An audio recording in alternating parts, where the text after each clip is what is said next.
एक व्यक्ति को रास्ते में यमराज मिल गए। वह व्यक्ति उन्हें पहचान नहीं सका। यमराज ने पीने के लिए व्यक्ति से पानी मांगा।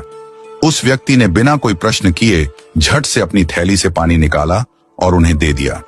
वृद्ध ने कृतज्ञ होकर जल पिया और फिर कहा, वत्स, मैं यमराज हूं। आज तुम्हारी आयु पूरी हो चुकी है और मैं तुम्हारे प्राण हरने आया हूं। यह सुनकर व्यक्ति का चेहरा सफेद पड़ गया। हृदय कांप उठा।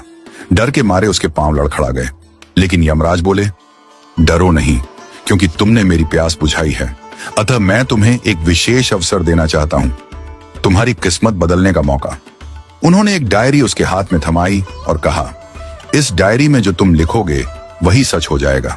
तुम्हारे पास ठीक 5 मिनट का समय है। जितना चाहे लिख लो, पर ध्यान रहे केवल 5 मिनट। इसके बाद समय समाप्त हो जाएगा और डायरी मेरे पास लौट आएगी।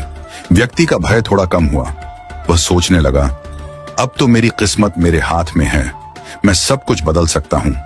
उसने जल्दी जल्दी डायरी खोलनी शुरू की। पहला पृष्ठ देखा। वहां लिखा था, तुम्हारा पड़ोसी रामदीन कल लॉटरी जीतकर करोड़पति बनने वाला है। व्यक्ति को ईर्ष्या हुई। उसने लिखा, रामदीन की लॉटरी रद्द हो जाए, वह गरीब ही रहे। दूसरा पृष्ठ लिखा था, तुम्हारा मित्र रघु चुनाव जीतकर मंत्री बनने वाला है।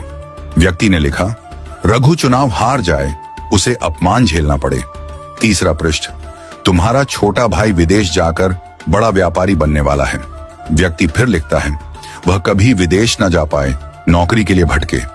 इस प्रकार वह एक एक कर पृष्ठ पलटता रहा और हर पन्ने पर दूसरों की खुशियां मिटाने लगा।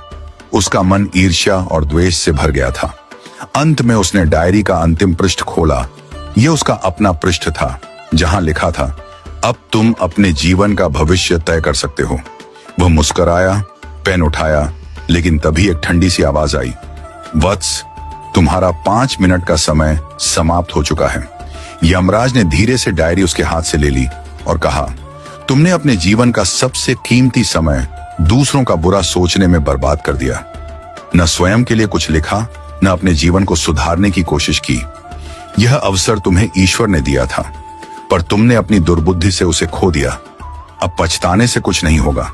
व्यक्ति फूट फूट कर रोने लगा। हे यमराज, एक मौका और दीजिए, बस एक बार। यमराज शांत स्वर में बोले, वत्स, समय और अवसर दोनों यदि एक बार निकल जाएं, तो फिर लौट कर नहीं आते। यही सत्य है, यही धर्म है।